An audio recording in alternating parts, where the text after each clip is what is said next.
Now, the Australian authorities have revealed fresh details in the probe into the Bondi Beach terror attack, saying that the father-son duo behind the assault had travelled to Philippines island known for past ISIS-linked insurgent activities. Officials have identified the attackers as Sajid Akram, who held an Indian passport, and his 24-year-old son Naveed Akram, an Australian passport holder. Telangana police confirmed that Sajid Akram was 50 years of age and had migrated to Australia from Hyderabad in 1998 after completing a BCom degree.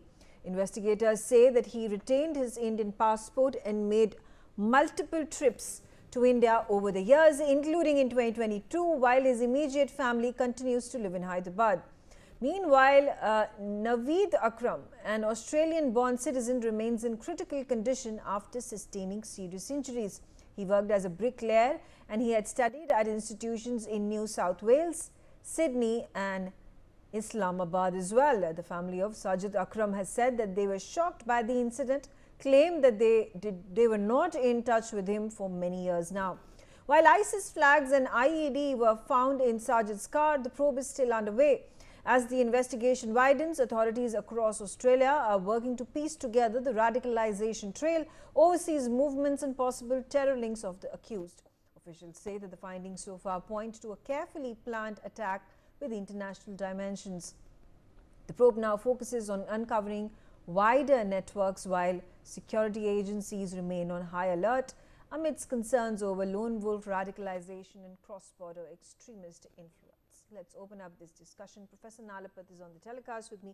Professor Nalapat, as unfortunate and ghastly that incident was, where the Jews were massacred on Sunday while they were celebrating their traditional festival of Hanukkah, the question continues to be raised about Islamist radicalisation and Islamist terrorism, which is about Islamist supremacy, whether it is the Pahalgam attack, whether it is the 9/11 attacks, or for that matter now what has happened in Australia.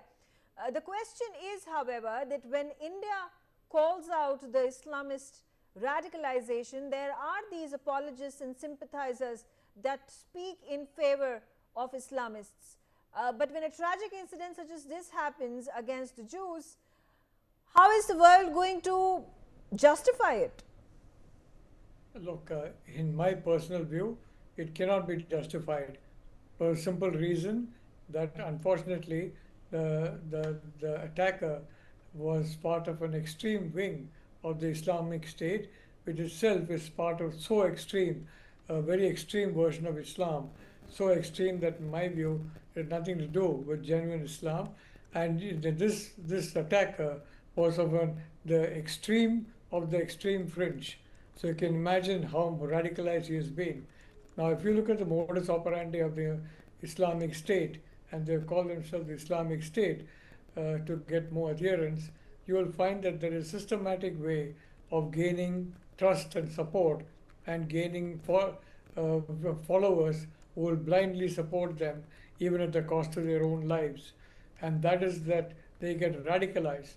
There will be somebody, either a professional or imam or an imam who's basically from the works part-time, but who instills these radical ideas in them and keeps sure that the flame of radicalism is kept going. So there has to be a network. There has to be a network within Australia where this kind of radicalization is taking place. And unfortunately, the Islamic State has several people who are well trained in technology, so they know exactly that the smartphone cannot be allowed inside, even with the data off, and so they keep their smartphones off while such sermons are being made. And the Australian police, frankly, when the smartphones are off, then they are in a kind of a black zone where they do not get any information. Yeah. A lot of the information of security services comes from online chatter, conversation, etc.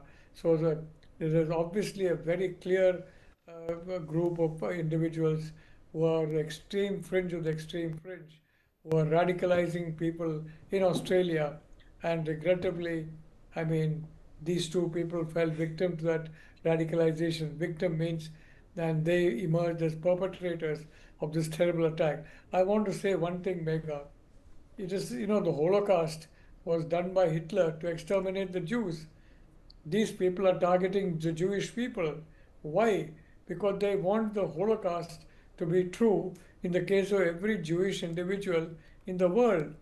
This may sound extreme, but if you read some of their texts, some of the recordings of their speeches, you will find that they regard frankly, the Jewish people as a people who should not be in this world.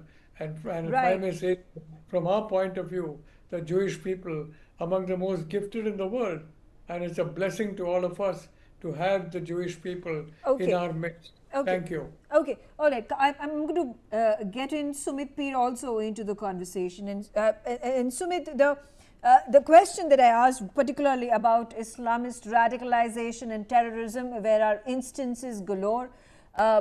The most recent one, horrific one that has happened at Bondi Beach. Not too long ago, Red Fort was struck over here in India. In New Delhi, Pahalgam is a very grim reminder of this Islamist terrorism that has spread its tentacles all across the globe. Talking about the world that needs to stand united, and particularly when these hotbeds, these breeding grounds, which the world knows Pakistan to be rearing, breeding, funding these terrorists that are then orchestrating a 9/11, the London tube attacks, the various terror attacks that have happened all across the globe. Why does Pakistan still continue to get sympathy?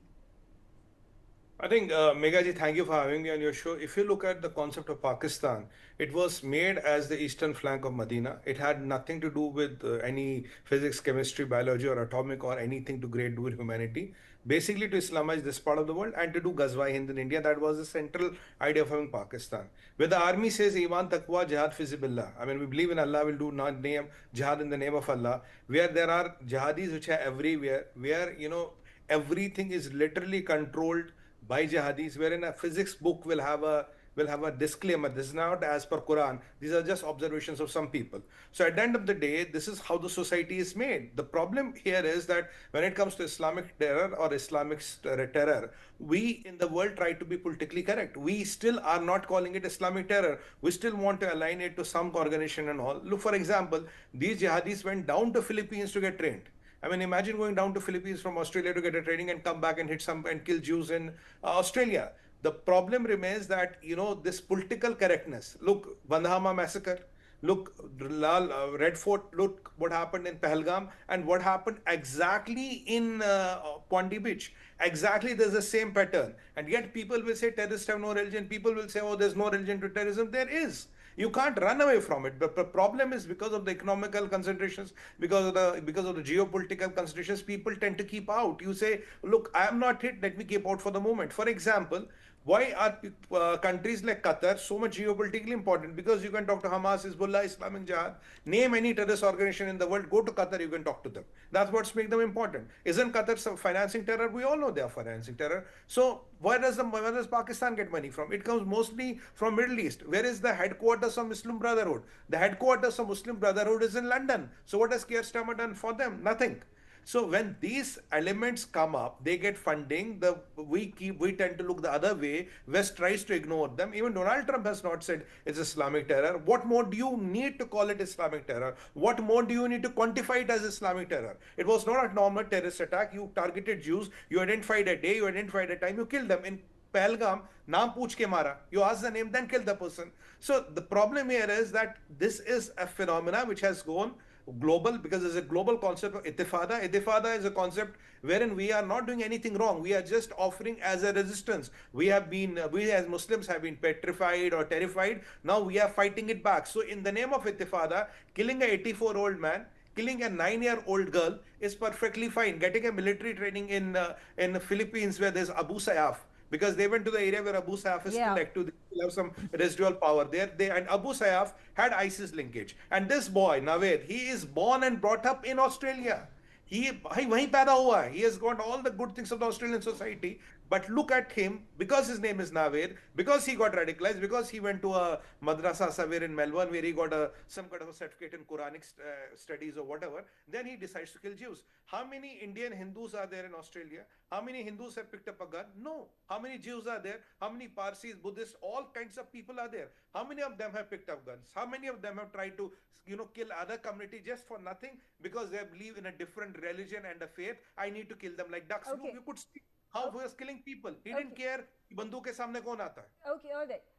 Ambassador Yogesh Gupta is also on the telecast with me. Ambassador Gupta, talking about, Naveed, the son of Sajid, and also part of the orchestration of those terror attacks.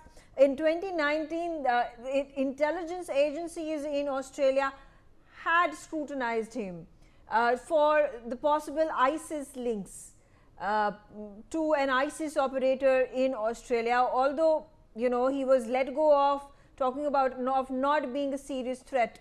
The questions are also being raised whether it was an intelligence failure, which Australia has completely denied. Australian government, Australian intelligence has completely denied. But hence, and also it's also sort of I'm not able to understand the fact that you go about saying that you need to make the gun laws more stringent, but don't you think this is diluting and straying away from the focus of what has happened at Bondi Beach? It is Islamist terrorists, radicalized men who have killed people for their faith. Do you think there at this point of time are other reasons being given, explanations being given, excuses being given for this attack? For instance, because this man had guns to his disposal, and he used them. The whole issue again, as the previous panelist just said, is that the world is becoming selective in its treatment of Islamic extremists. Whenever these Islamic extremists, when they attack your own country or when they attack your own interests, then you start raising your voice. But when such attacks takes place in other countries, then you ignore them, and you sort of even try to sympathize or try to fraternize with them. Now, what President Trump has done, for instance, in regard to the Pakistani chief of army staff, calling him repeatedly to the White House, entertaining him for lunch. I mean, this is not correct, because Pakistan is the hotbed of these Islamic terrorists. And he knew very well that these people were involved in the Pahalgam terrorist attack. And then calling him repeatedly, telling the world, I admire him, he's my friend, and so on. I mean, this is wrong. It sends a very bad message, and the attention of the world gets deflected from the real problem. So that is what is happening, that countries are becoming selective in their treatment of Islamic terrorists. Now, in this case, maybe these people are more linked to the IS, Islamic State. But again, the ideology of all these people is the same, and we have to track these people very carefully everywhere, and we have to continue to fight against these Islamic terrorists. And there is no let up. No let up should be allowed, in hounding them, in persecuting them. But unfortunately, some countries are not doing that. General Gigi Dwivedi, I'm again going to draw inference and make comparisons to the Pahalgam terror attack that had happened earlier this year, 22nd of April 2025. There were certain sections of the society, certain media organizations as well, who acted as the spokespersons and the supporters of these terrorists, and sort of tried to humanize them by saying, oh, they were misunderstood. and they had their own reasons to attack. This was what the BJP government brought upon India and brought upon itself because of its so-called appeasement to the Hindus vote bank, and therefore the Muslims were unhappy, and therefore, you know, the result was in front of you, and there were so many people dead. So it was basically the responsibility of the BJP that the attack happened. How are the same section of people going to justify this? Well, Megha, to answer your question, we need to break it into a couple of parts. First and foremost, we need to understand what exactly is terrorism, what are the shades of terrorism, and how it is being orchestrated around the globe, because there is no one region which is actually free of terrorism. Now, coming to the Islamist terrorism, why we call it Islamist terrorism? Because the people who are orchestrating this terrorism belong to one particular religion. And secondly, they come from certain geographic regions, be it Pakistan, which is, of course, known as the factories of terrorists are located there, or there are other places in Middle East. So the point is that terrorism today is being used as a tool by certain forces which believe that this is the way to achieve your political, your national aims. And as far as Pakistan is concerned, it is a stated national policy that terrorism to be used to achieve their end goals. And therefore, they use terrorists as part of their national policy.